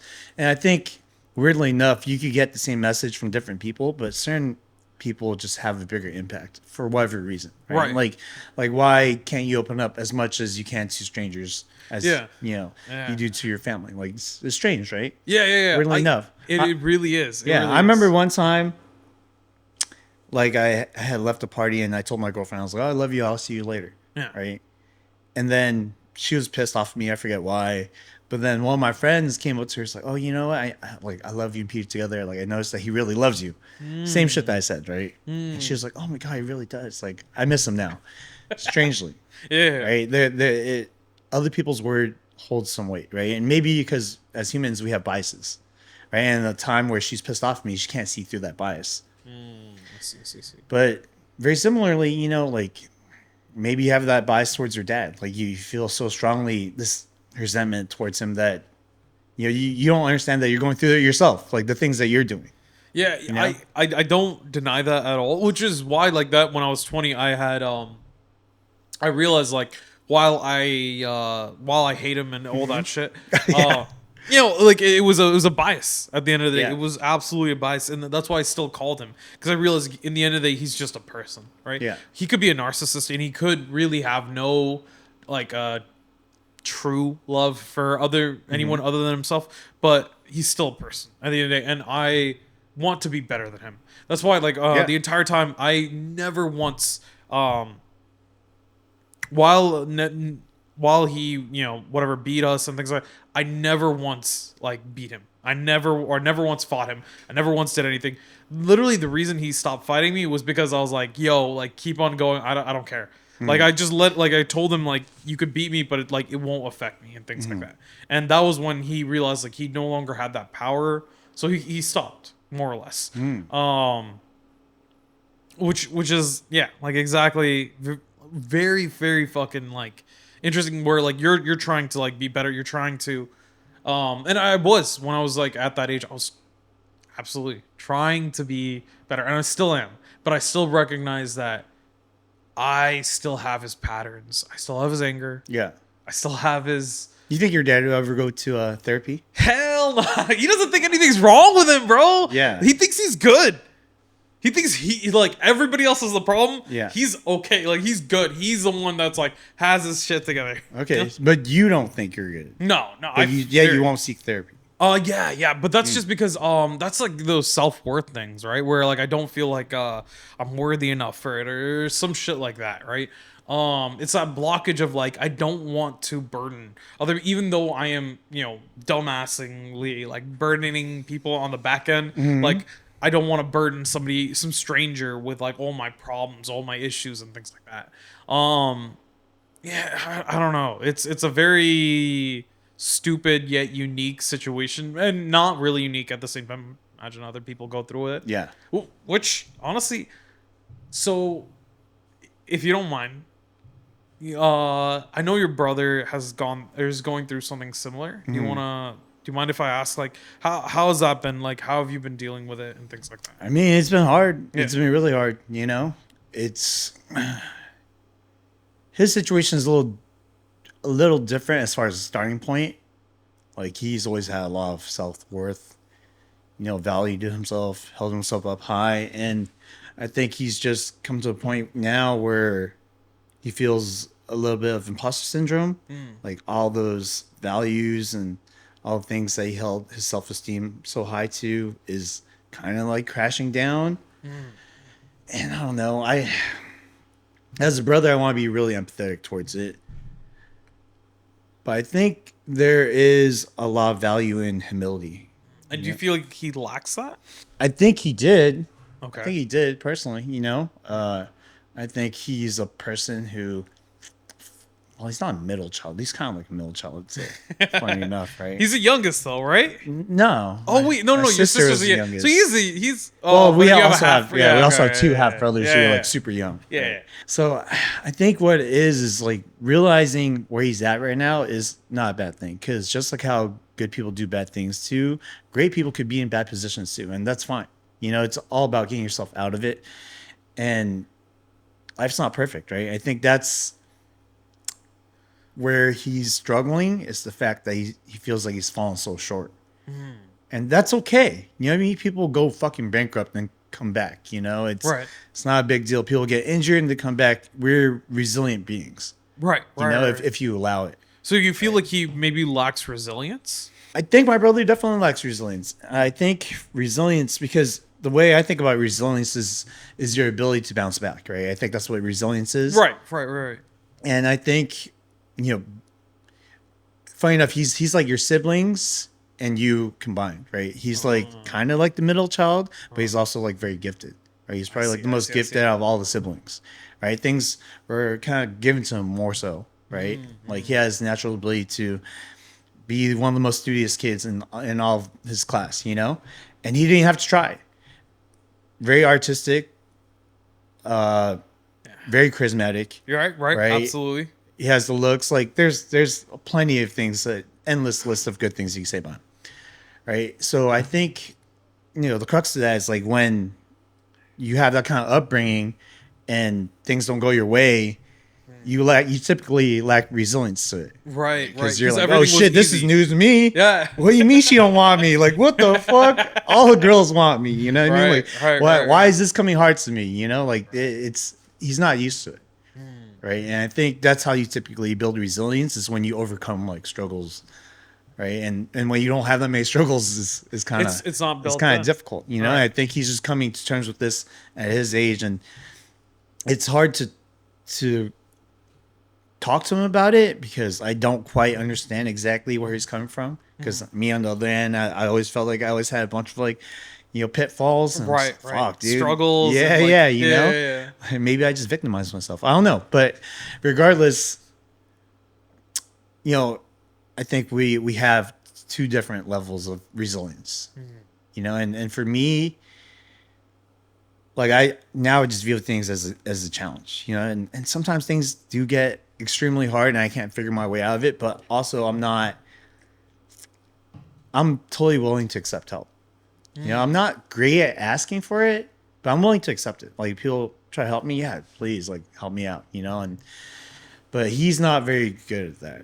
So he's not very good at reaching out. Does he feel like there's a support group for him? Does he feel like there are people that he can reach out to? Or does he feel like that he's pushed everyone away too much to have that? I think it's a little bit of both. I feel like maybe one, he feels like no one can help him. Right? Two, because he's like at a different, like he feels like experience is too unique or something, or what? Could be, yeah. Could be. I mean, I can't speak for him again. This is just my perspective on the way he's perceiving things. Like he might. Again, this is not my story to tell, but at the same time, the way I see it is that if he doesn't understand that his story is not that special, it's weird. It's kind of like a weird way to say it. It's like someone out there has the same problems as you. Right.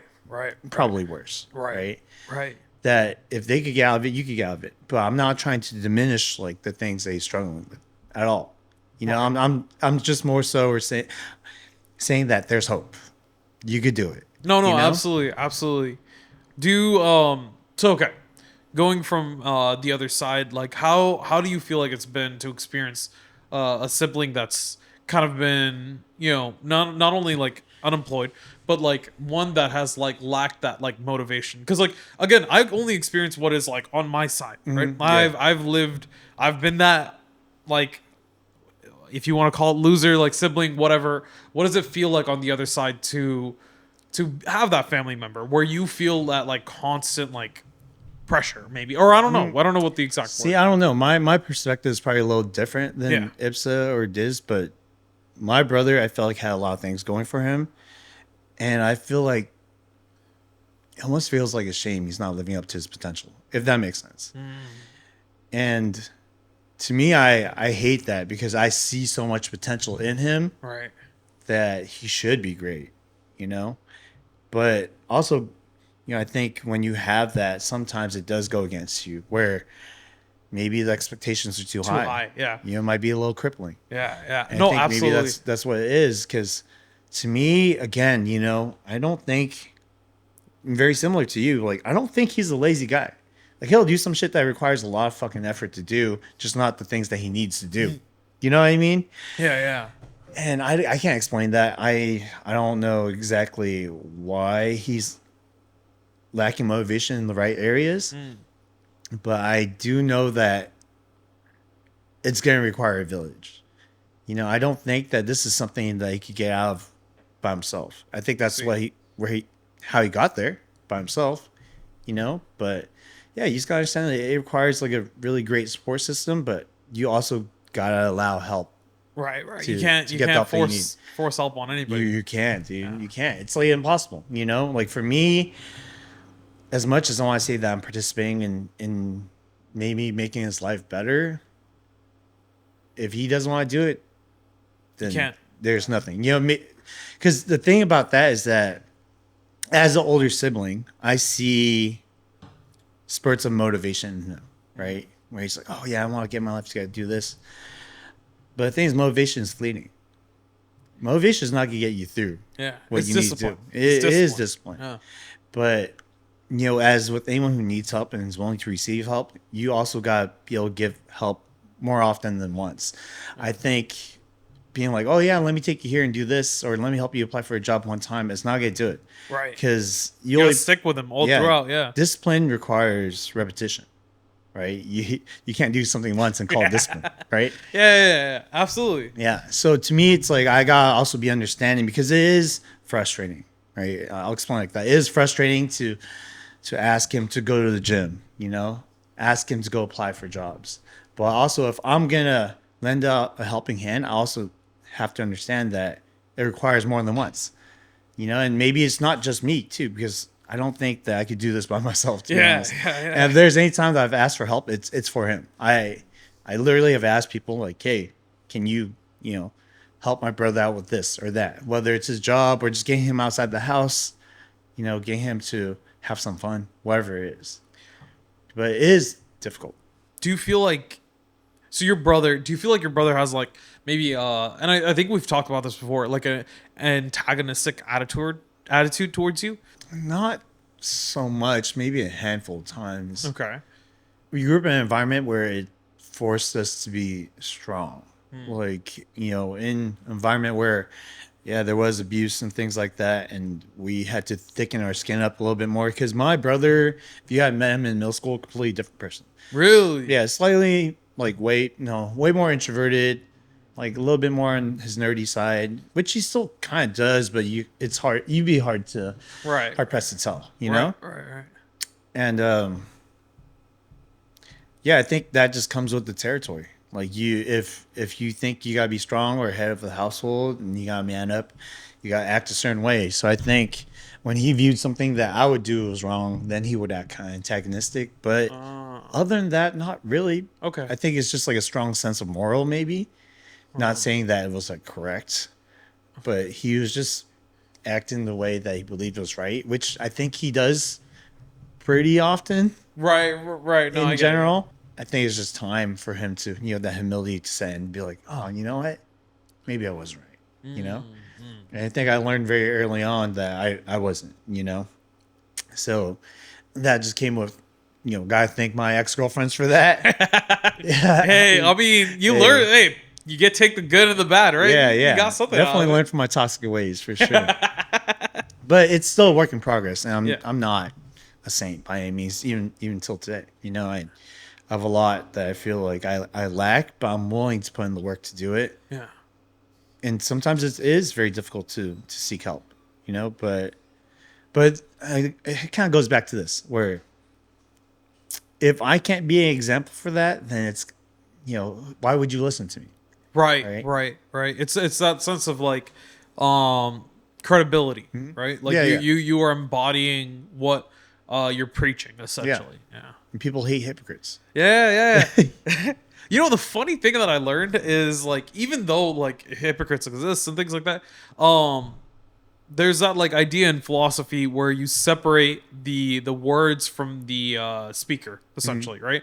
Where while the speaker may lack credibility, that should not theoretically affect whether their words are true or not. Yeah. Right. What's true is true. Exactly. Yeah. What's true is true. But it does, right? In the nature of our society, it's ingrained, right? Yeah, Like, yeah. I've seen it so many times, you know, like Yeah. I used to smoke cigarettes, and then my friends who were doing a line of coke, they're like, dude, you know how bad cigarettes are for you? Oh, exactly. you Yeah, know? yeah. You're not wrong. But you don't look right now, you know? So Yeah. Do you feel like your relationship with your brother was ever like similar to my relationship with my little brother, where that's why I essentially asked, because like I understood from the way you said that like he never really like he always was sort of he kind of wanted to stand out from you and things like that, if I'm correct, right? Yeah. Was it so in a similar sense, like was it ever that like antagonist, because you guys are very close in age too, right? yeah, year and a half. Yeah, and me and my brother, year and 9 months, we're basically where it was essentially the same, or is similar in the sense that like my brother was also trying to keep that like distance. He was trying not to be like me and things like that. Since he saw me as like someone maybe not worthy of emulating or something like that. Whereas like for yours, I imagine, because I feel like you do have a bigger presence. He was maybe trying to get out of that. You know what? I cannot speak on his behalf about that. Absolutely, yeah. I can say that there is some sort of comparison for sure.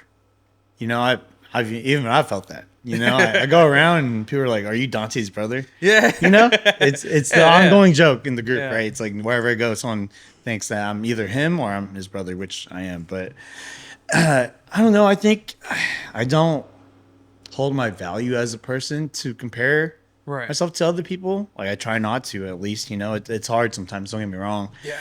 Like that's an imperfect thought, but to me, I didn't want whether if he succeeded or not to diminish the person that I am. Right. You know, and I could tell that maybe sometimes that was a thing for him, which I thought was very strange because I always thought he had it so great. You know, if anything, I was like, I wish I was that fucking talented, right? Yeah. I wish I was that smart. I wish things came to me a lot easier. But I think that's just typical comparison as a child, right? Yeah. It's hard not to, right? Yeah. It's hard. But, you know, as an adult, it's like you come to terms with things because I think, you know, where you might lack in certain instances, like you make up in others. And you kind of have to figure out what your value is, right? Like maybe you're not as book smart as your brother or sister, but maybe you're more empathetic. Who knows? And I'm not saying that you are because I can't tell, right? Yeah. I think you guys, well, at least you Nips are very empathetic in general. But I think, yeah, there's always something that you can provide of value in different ways. So that's why it's really hard to measure if you're a net positive or net negative, yeah, you know? yeah. And that's your own perception of things too, right? Like what you might deem as valuable is not what other people might deem as valuable. Very true. Right? Very So true. I think it's just like a weird way to live, like based off other people's criterias. Yeah. Which is why, like, again, I feel like I've tried to like not think about it as like objective morality and things like that, and just been more into the trying to be open about like, hey, I don't know what's right or wrong, but like trying to learn through life, through experiences. Or maybe none of it matters at all. Yeah, maybe it doesn't, right? It really, really doesn't. Yeah. Like just It probably doesn't. as long as you do the best Yeah, that yeah. you can, right? So I think that's the question you gotta ask yourself. What is the Are best? you? Definitely not. Yeah. Then go back to that, and like maybe that's how you're gonna adjust your self-worth, right? That's how you could regain your self-worth is through that. Very Like figuring out what you need to do more. Like that means something to you. Like you've graduated in computer engineering. There to a lot of people, they'll deem that as very valuable. To a lot of corporations, maybe someone that thinks that computer engineers are sexy. You know, who knows? You know, significant other, romantic. I've never heard a computer engineer Who get fucking laid, bro. Oh, dude, my cousins are computer engineers. They get laid. Trust me. So they do get laid. Is it that they're computer or they get money? Like I don't know. Well, they're. Yeah. I mean, it's a little bit both. Also, they have like a lot of value outside of their work. And I think that's another thing that I noticed that you talked about is it seems like a lot of value is tied into your occupation, and I think that's probably something that your parents taught you. Yeah, you know? very true. I think you kind of have to disassociate from that to a certain degree because, to be honest, we live in a day and age of where purpose and fulfillment and finding a career that aligns with that is kind of a privilege. You know, back then we didn't really have a choice. You know, your purpose and your privilege and the things that you find fulfilling you usually find outside of work. I feel like okay. The tough part about that is that so much of your life is dedicated to work too. Yeah, right? you just gotta find something that is so so purposeful to you that drives you to do it even on the hours outside of work. Yeah. You think these people going to volunteer at soup kitchens, they don't work full-time jobs and they're just like, fuck, dude, I'm so fucking... No, dude, they're stoked to be there and they want to contribute to whatever they feel like is doing benefit to society, right? Yeah, absolutely. So I think you can separate the two. I mean, money is money and, you know, like fulfillment is fulfillment. If you can align both, that's awesome, right? You know, like, you know, there's that Japanese phrase like ikigai. No, I haven't heard that. I haven't heard of it. I don't remember how it works exactly, but it's basically it's like a quadrant where it's like the things that fulfill you, the things that you're good at, the things that you make that can make you money, and you pick 2 out of 3. No, if you could find like the things that intersect all 4, I forget what the last one is. We'll probably put a graph up. Then that's ikigai, right? Yeah, like that's like oh shit, ultimate like thing that you can align with. I see. But if you can only find like 1 or 2, like it's good too. Like 3, you know, the more the better. Yeah. Right. But the point is that it doesn't have to align within only your job though. You know what I mean? You're more than your body of work. Right. And I think we live in a society that like what we do as our occupation seems to be the main thing that people pay attention to. Right. Like I answer this question very differently now when people ask me, like, what do you do? Yeah. I'm like, oh, yeah, I like take photos, I like to dance, you know? Not good, but, you know, I like to dance. You know what I mean? Like, but typically when people ask, you know, what do you think they refer to is like what you do for a living, right? Your occupation. Which then becomes your defining. Exactly. But yeah, there's more to us than what we do for work. You know, I don't get paid for this fucking shit. Dude, this shit actually costs me fucking money, right? But I do it because I love doing it and I think it's purposeful, right? And this is outside of my 9-to-5 grind or other things I do for money. I mean, you guys have put in like genuine effort towards this, honestly. Yeah, and you know, and it might never ever get the feedback that I want to see. You know, maybe not, but at the very least, I'm enjoying the process of doing it, right? And I'm not saying that like I'll even do this forever. Yeah. Because I think your purpose changes through life. That's true. You know, at this point in my life, this is like where I feel like I need to be, right? And I'm willing to take a pay cut for that, you know? Hey, you never know. It could flourish. It could. And again, I don't diminish the idea that it can. I'm just doing it regardless if it does or not. For the time being, right? Yeah. Until it becomes like financially like detrimental. I just want to say a special thank you to Mayank for coming out and being so vulnerable about some damn some shit, bro. Indian people go through some shit.